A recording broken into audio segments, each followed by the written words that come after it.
I now call upon the team from the University of Vienna to take their places. They shall be defending their motion, which is Nationalism threatens Europe again, and they will be questioned by the team from the École Polytechnique. The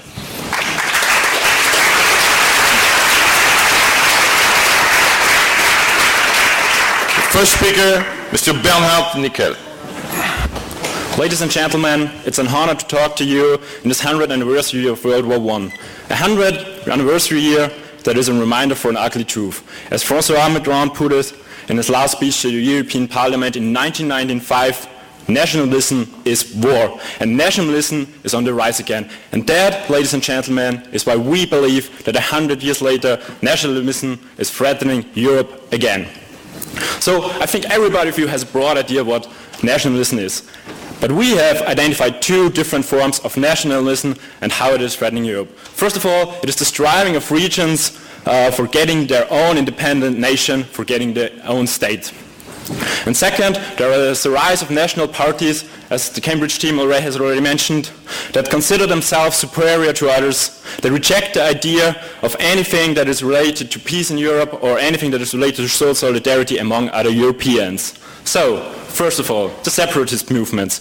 I guess everybody of you knows that there are ones in Spain, or the most prominent example is of course Scotland, where a referendum has been held, I think in a second, where a referendum has been held that the Scots fortunately decided against it. Please. So why do you sweep away the greater threats of unemployment and poverty in your wave of nationalism? Because they are the basis for nationalism, and they alone don't threaten Europe as long as the nationalism apply them to gain power and fight other countries. Anyway. So the referendum, the Scots decided against it, but the damage is still huge for two reasons. First of all, nationalists always define themselves against others, which led to the broking and reinforcement of English nationalism, which in the end led to hostility to Scots among the English. This is exactly the opposite of what tolerance and solidarity across borders, what we in Europe stand for, looks like. Second of all, the nationalists in Scotland motivated other separatists in Europe, the Basque Country, in Catalonia, Veneto, or even in South Tyrol, even more than they already were striving for independence. Ladies and gentlemen, if one of them is successful, others will for sure demand independence as well. And what would Europe look like? What would Europe look like if that happens? Instead of a Europe of integration and solidarity, we will end up having a fragmented Europe of independent nations. Yes, please. Could you explain where you draw the line between solidarity and interference, please? I'm going to get to that point later. So, I said we will end up having a Europe of independent nations. Nations with tense relationships between each other due to the separation, as the former host countries might feel humiliated and consider the separation as undemocratic, as it is in Spain. Second of all, nations where solidarity is only shown to the people in their own nations, as nationalists, as I've already explained, always define themselves among others. And third of all, nations that might not be able to join the European Union as the former host nations might wait to their integration process. Ladies and gentlemen, we must not allow this to happen. Integration and solidarity have always been the key strategies of the European Union to secure peace and stability. Reversing them would be a threat, as we would go back to the stormy waters where we have been to the stormy where we've been before the foundation of the European Union. Yes.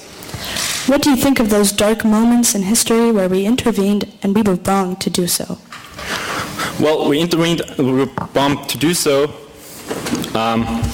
because the thing is that the violence has started, and that is what we have to pretend.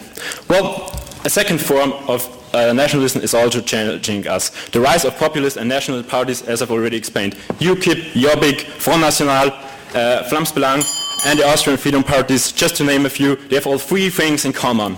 First of all, they consider their nations as superior to others. Second of all, they propose nationalism and nationalist policies. And third, they are against the European Union.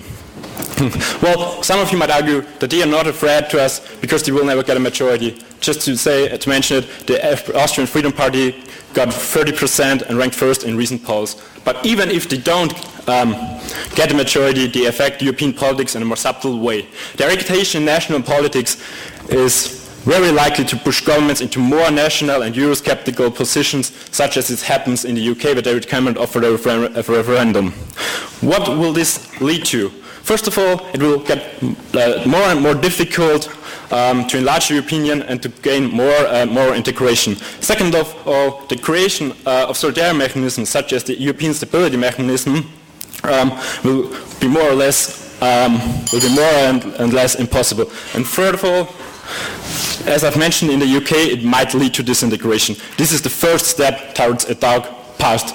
So, 100 years ago, Europe's great powers went to war as they considered themselves superior to others, and they downplayed the importance of international agreements and institutions. Considering those parallels and all the other effects that apply to today's Europe, it is, sadly to say, pretty clear why nationalism is threatening Europe 100 years again later. Well, 100 years later again.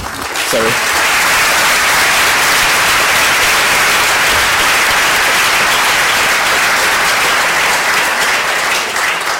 Thank you very much, Mr. Speaker. And now the second speaker from the University of Vienna, Ms. Katrin Heiser.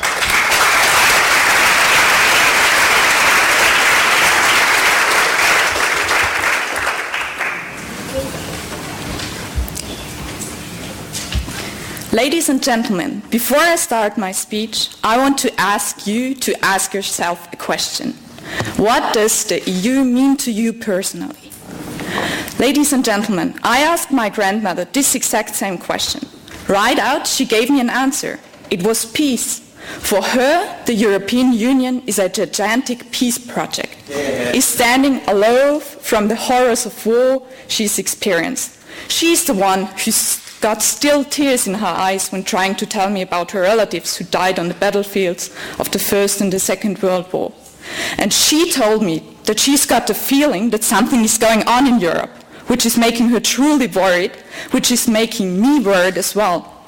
The ghost of nationalism is about to haunt Europe again, ladies and gentlemen.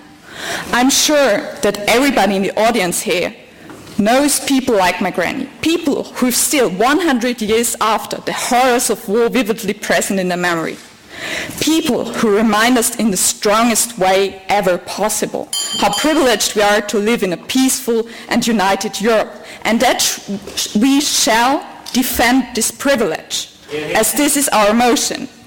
So, I think a bit later, Bernhard has already explained how nationalism threatens Europe, how it could lead to the dissolution of this peace project, and how war could evolve from it in the worst consequence. I want to tell you now how we can convince nationalists, if that is possible, and people cheering for them that together we are stronger. That every citizen here should know where the advantages of the European lie, that it is the responsibility of everybody in here to do so. And that's why we are here. Yeah, please. We have a question. Don't you believe that in today's world the sense of community is often stronger than the one of nationality and would be a greater threat? We say the sense of community is essentially that what Europe needs here. And I think we are sure that Europe has got a sense of community and not nationalism, not like the European Union feeling superior to other parties.